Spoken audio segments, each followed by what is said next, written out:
Rose was just reinstated by baseball. Yeah, I just saw that as we were as the music was playing here. Yes, That'd be a fun pivot from guessing at the schedule to just go like Pete the Rose. most comfortable shorts in the drawer that you haven't worn in forever.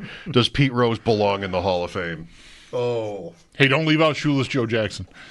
And Shoeless Joe Jackson. Those are the two, the very best sports topic and the very worst. Right. The very worst is, does Pete Rose belong in the Hall of Fame? The very best is, who should the Bills play in Week 10? That's as good as it gets. Some people would flip those. Sal Capaccio on the West Her hotline. Sal, is today a little bit of a disappointment so far in terms of schedule stuff? Just the one game in the morning. I know that we weren't necessarily to expect more, but yesterday was better. I'm just blown away by this Pete Rose news you guys just dropped to me. I had no idea until you said that. And then I just looked at it, and I'm like, wow. That is crazy. And Shoeless Joe, by the way, it says. Right? Yep. That's what you said, Bulldog. Yeah, Yep. I'm sorry. Both off the permanent ineligible list. Wow. Okay. Well, here we go. This is one of the more striking topics of us, right? Of our radio careers, which for me is like 30 years here. Yeah. Yeah. Right. 100%. Like, I think this is a major topic of, it's been kind of dormant for years. So anyway, I'm sorry, Mike, to digress there and divert, but wow, that was crazy. I did not know that, and I think this is really big news to talk about. I like the fact that the schedule leaks have not come. I tweeted out a little while ago. This is the first time I can remember since the slow schedule leak stuff started years ago and how they put these things out that we have 0 Bills games known yet. Even rumored. We don't know anything about the Bills schedule yet. I'm starting, I will tell you guys, I got a little clue here though. I'm starting to get some information from people that it could very well be Bills hosting Sunday Night Football Week 1. But I don't know that to be sure yet. And that's the closest thing I even have to anything, though. Okay, well, that's always seemed possible. Yes. For them to get that game. And you and I spoke this morning. I think I might have told you that I think Baltimore is the only team for that game. I think Philadelphia and Kansas City are booked. I don't think the Bengals quite rate, but who knows what the thinking is, the logic is. I certainly don't have to be right about that. But the Ravens at Bills Week 1 at night would, that's worthy of that slot. I have been, the information that I've been getting from people who, again, nothing confirmed here, it would be Bengals. Bengals at Bills Week 1 Sunday night. Okay. Yeah, Baltimore clearly, they obviously had the better season. I view those two teams as relatively equal going into this year. I'm willing to give the Bengals sort of I'm erasing the chalkboard for them for last year. Just try the assignment again. I think they'll be good. I think that division will be a slugfest between those two teams. So to me, they're similar enough that either would have been an acceptable outcome to me if we end up there. And again, you're saying you don't have it, but you're hearing some things about it. No, yeah, there's just a few things that I'm tying together, and a few people have kind of said this to me, and hey, I'm hearing this, I'm hearing that, and it's now starting to come together. So it would line up for some other things that would be in line with that week that I've heard as well that have kind of come true already, including the opener and things like that. So that being said, look, whether it's true or not, that might be the only one, and that is the only one. We know games they're not playing yet. They're not playing Christmas night. They're not playing on the 2 afternoon Thanksgiving games. I'm pretty sure they're not playing Christmas at all, to be quite honest with you. We know they're not playing international. Black Friday, right. Black Friday. Yeah, Black Friday. That's right, Black Friday. That's right. To answer your question, though, Mike, when you started about, how much we've known and what it's about, I just think this is kind of wild. I like it. I like not knowing. It just reminds me of many, many years ago where one day you'd just kind of open up the newspaper and there's the Bills schedule for the season, right? Okay, there it is. We were talking about this earlier, Sal, and I know I would have seen the Bills schedule prior to this happening because there's got to be time for these things to be manufactured. But I feel like when I was in my early 20s, the most time I would spend looking at the schedule, this is again, kids, pre-computers and smartphones, okay? The most time I would spend looking at the Bills schedule was on a beer company sign in a bar. Right. with no Yes. no logos on helmets, and like the running back helmet guy carrying the balls Yes. wearing like a number in the 60s or something, because they can't have any likeness to anyone that's actually in the league playing professional football. But the schedule would be there with no logos, and you'd sit there with your friends and go, I don't know, man, Giants at home, whatever. That was the schedule to me. Oh my gosh, that's right. It reminds me of, do you remember, I don't know if they did this, I'm sure they did where you grew up in West Seneca, but I remember like even our high school schedule came on a big cardboard thing with Pepsi on it and had all the games listed like that, right? Like that's how we had schedules. Like you just like, bam, there it is right in front of your face, and you'd put it up somewhere on a wall, and that's when you wanted to know, you'd refer to it somewhere. Now it's everywhere. It's in your face. Right. No matter where you turn, there's grids, there's color-coded grids everywhere, all those kinds of things. There's rest days. We got the miles thing today, right, from Adam Schefter. The Bills are the second fewest miles traveled of any team in the league this year. Well, he doesn't, he doesn't know how they're going to go, though. Schefter. Like, he doesn't know which. When they go to Atlanta, he doesn't know that they won't go through Charlotte, just go way out of the way because they have a friend there that they want to. He doesn't know that yet, but if they go the best, by the GPS, Right. he'll be right. Flying home from Denver, they got to go to Atlanta first. Like you. Right, like I did. Now, I I did put in a couple numbers today during my show on with Josh, because Josh said the furthest west they go is Houston. I said, oh, okay. And then I go, wait a minute, but Miami might be actually farther. So I put it in. It's very similar. Houston is 1,400 miles. Miami is 1,300 miles. And so, but those are the farthest, literally the farthest the Bills go all year. And what's wild about this year's schedule for the Bills, every single game is in the Eastern time zone except the Houston game, which is in the Central time zone. That is it. Yeah, that's nice for you and for the team. You're talking about how it used to be. The schedule and the draft are often like it's the same time of year, and when the draft comes around, do you remember staying home from school on a Tuesday and watching the NFL draft? Yes, I mean that's how it used to be. But I don't remember how the schedule was announced in those days. You could have not heard about it, and then you're at this bar or something. Right. But it would have been on the news the day that whatever day the schedule is announced by the league, by the Bills. It would have been Ed Kilgore would have had it.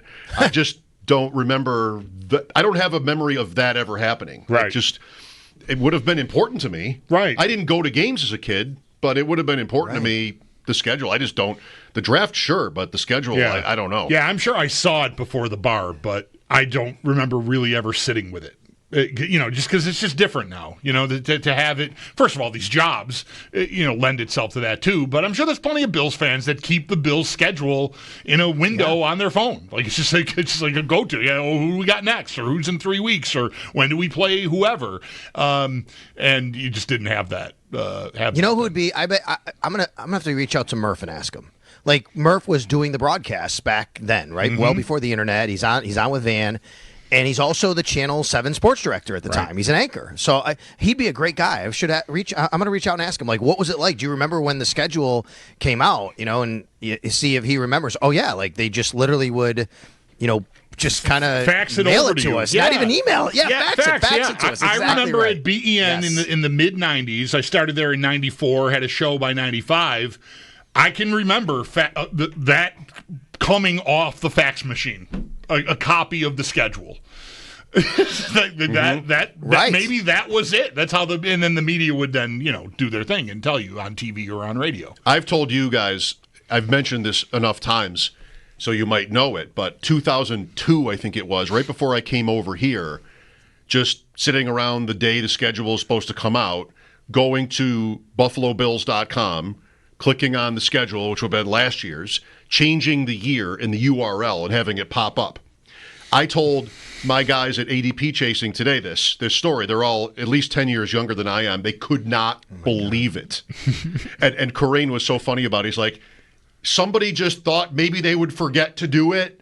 So they typed it all in and set it all up just to make sure that later, when they remember they were supposed to post it, they could just hit a button and not have to just do it later. They just could not believe that it was like that. That's the kind of thing that's, I would do if I had that job because I want to get an early start.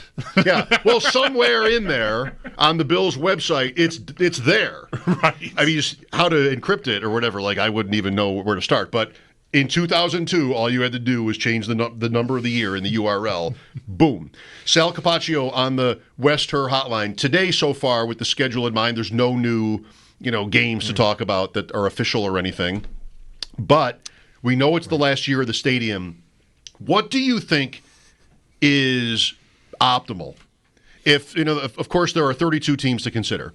If the Bills had it their way, how the season would end in the regular season, knowing, all you have to do, listen to me, right? All you have to do is win the AFC East. All you have to do is win the AFC East. You'll have at least one more home game. But still, if it were up to them, tell us what you want. It's the last year of the stadium. How do you want to close it? What would you go for? So I would think they'd want a divisional opponent that is also something that's kind of I didn't even say divisional. I think divisional comes to mind first, but it's something that you can kind of lean on your history with, right? Mm-hmm. So maybe that's even AFL, but I think divisional. So to me, Miami's the first team that comes to mind. But whether it's Miami, New York, or New England, I think they all fit, but I think Miami's the number one. So to me, it's Miami coming up here in the cold and snow. You love getting them up here in that time of the year anyway. Have that happen. And I think week 17, not week 18, would be optimal because then if you have a chance to clinch the division, that is maybe the more likely week that you do it, considering maybe week 18, you don't even play Josh Allen. Yeah. Right? So I think the optimal would be if you're going to try to envision a scenario for the league and you think, what's the best way to maximize everything we have going here? I think it's Miami at home at night, week 17. I like it a lot. I agree with the week 17 point. Yeah, I've come around on that. We had a caller earlier who brought up, like, it's week 18, maybe they're not even playing. And, I don't. You can just turn that into a big party because you've clinched, and I said if you even clinch the one, like that's just it's like the 51-3 game. It's like whoop, we're partying down here, but I think you'd want you want to see the guys play, right? So I think week 17 makes more sense there. I've liked the Jets for that spot, Sale, because they were. I'm a big synergy guy, right? And the first regular season home game at the stadium was the Jets. So I like that as a bookend, but really any divisional team works. And Miami's always been a bigger rival than the Jets have been. So, I could get with that. And the Jets, you go back to AFL days and, it's you could really lean on a lot there too, right? With some of that history for sure. Their first ever game, period, was at New York Titans, but I think that was their first ever game, period. So, okay. What do you think about the Peacock Saturday night thing? Like we were yesterday thinking Josh Allen was going to be on the Today Show tomorrow, for a second time, and that got scuttled here, so he's not doing that. But that had us talking about the synergy between Hallmark and Peacock and NBC, and maybe that's why he's going on the show. I think you heard some of that, and we're communicating with us off the air. Do you think they're live for that Peacock Saturday night game? And could that be this, like Bills Dolphins or Bills Jets or like whomever? I definitely think they could be in that game, but I heard your discussion yesterday, and I think you I'm not at the same spot you guys are. I think it's clear to me the way I read the release, we're not getting an actual matchup on that game. Okay. Yeah. I read the release. It says the sentence says. The Peacock Holiday exclusive will be selected from a pool of key NFL Week 17 Saturday matchups. Okay. So they're going to tell you which games are going to be on Saturday, and then they're going to pick one of those to go at the night game on Peacock. Once they get rolling and see who's good or what the best matchup is, maybe. Yeah, okay. So that's the way I read the release. Mike and I talked about it today, and Mike said it's just ambiguous enough to look at it a different way, and that's fine. I respect that. It's not how I read it. I read it as we're not telling you what that Saturday night game is like we did a couple years ago, as you brought up yesterday. Yeah, Bulldog, right. with That's the why Chargers I was game. leaning on that. Yeah. Right. Right. However, as part of this release, it does say, and Sunday Night Football on NBC on December 28th. I think the Bills could also be in that window, which is Sunday night in Week 17. I do think they'd be live for the Saturday night game as well as the Sunday night game. I just don't think they're going to reveal a game on that Saturday night. It's going to be, here's our pool of games. One of them will be that. I have no idea if there's any correlation between Hallmark and Peacock. Like, I don't know that. Well, I've always felt, though, with the movie coming out, the Hallmark movie on the Bills, that something that week would be a little different with the Bills and them being more national. Well, I didn't go really deep on this. I did some Googling yesterday with Hallmark and couldn't find an affiliation or ownership where they're under some big other network or streaming service. But a listener that I somewhat trust, whatever. We've communicated before, and it's never been like wacky. Said there is like Hallmark stuff streams with Peacock and NBC, or with Peacock. Okay. There's a synergy there, and that's where I made that connection, and that could be pretty flimsy. But that's why it could. I do think the Hallmark game matters. I've said that for a while. That's why I always thought they'd be on Christmas, but we know they're not on Christmas night. And from what I understand from people I've talked to, I don't think the Bills are going to get any Christmas game. It could happen. It's not confirmed, but I just don't think it's going to happen. So I just believe much more now, either Sunday Night Football or one of those Saturday games where they put them in a window. And by the way, those Saturday games, usually they've had 3 and they've had 2. We don't know what they're going to do this year. They're going to have they've had a 1, a 4:30, and a 8, and then sometimes they only do the 4:30 and the 8. I don't know what the plan is this year. Yeah. For that. And Kansas City did get Christmas. Yeah, how about that? We had the story about how they wanted it, and then there was some reason to think that they wouldn't use the same teams this year that came up, but they're using Kansas City again. Yeah. So that's a thing. Right. They said they wanted it. They wanted to be like Detroit or Dallas with Christmas, Kansas City. And the commissioner, I think, pretty pointedly said, we're not going to do that. But they still gave them this game this year. Christmas night. Yeah. That'll be the night game against Denver. What's the line if it's Cincinnati at Buffalo week 1? 4? I say Bills 3.5 to 4, somewhere in there. What would you take? Would you give the 4, Bulldog? You're a player. Yeah, I'm at home. You'd give the 4? Yeah. Cincy traditionally just is not a good starting team. That's right. Terrible. Terrible. Yeah, they've been very. They lost at home to New England last year to start the season. They lost at home to New England. Was it the year before when they went to Cleveland and got buried when Burrow was coming off that camp injury? Yeah. I think that was 2 years ago. Just like really bad to start the year. So. I don't know. Maybe 16 to 10 last year. Cost them their season. And then 24 to 3. You're right, Mike. The year before that. Yeah, they had like 100 yards or something in that game against the Browns. Last time they won a opener was in 2021 against the Vikings, 27 to 24. Overtime, maybe. Yeah, and they had a Steelers game in between there, I think. And I remember they had never played the Steelers week 1, maybe, or hadn't in forever. And this game they sort of gave away. Like they scored late, tied it. That was, I think, also an overtime game. And Pittsburgh was basically Pittsburgh that day. Right. They weren't good, but they won the game. That was the game with all the bad snaps, right? They would have a bunch of bad snaps or something long timing, right? I think something like that happened. Maybe in that game.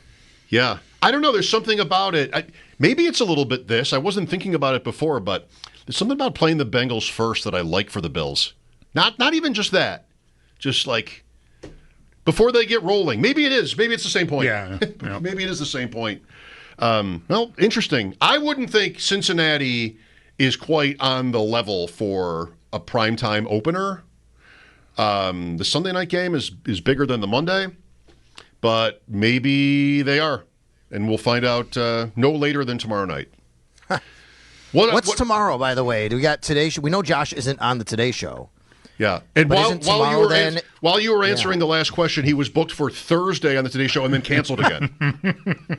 So that was quick. We didn't even really have time to pontificate about that. I think tomorrow is Netflix. There is some stuff tomorrow. Hang on, I've had the whole rundown in a release here that now suddenly, because I'm saying it on the air, I cannot find it. Well, what's left? CBS is left. CBS is left, and Netflix is supposed to be tomorrow. That all sounds right. We have everybody else. Yeah. Is this the latest we've ever gone without knowing the Thanksgiving opponents for Dallas and Detroit as well? Well, maybe. That's more that's tougher now. because they'll pick from any conference. It's just it used to be aligned with the networks, and it's not anymore. That makes that tougher. Thanksgiving. Mm-hmm. Okay. Right. CBS this morning or whatever their show is, they're going to have something tomorrow morning in the Netflix games. Yes, and what was just the recent controversy about that show that was so funny? Belichick. That was the CBS that interview Sunday morning, maybe, and it was like all controversial because he said that the interviewer went too far and they had a certain understanding and everything. And like Trista had the tweet for this, which is basically, if you've ever seen that show, this is the Sunday show, like basically only kind of talk about puppies. There's really never anything hard hitting. Right. It's just sort of think of like if it's. Has the show ever sounded older, like Charles Kuralt or Charles Osgood? It's all these kind of like feel good, right? Davy and Goliath type stuff. Not a hard-hitting news magazine. No, and Belichick was like that statement he issued about how he thought the process was out of line or whatever. All right. Anyway, Sal, thank you. If we get anything fun, maybe we'll reach out here. All right, guys, you got it. I'll be here. All right.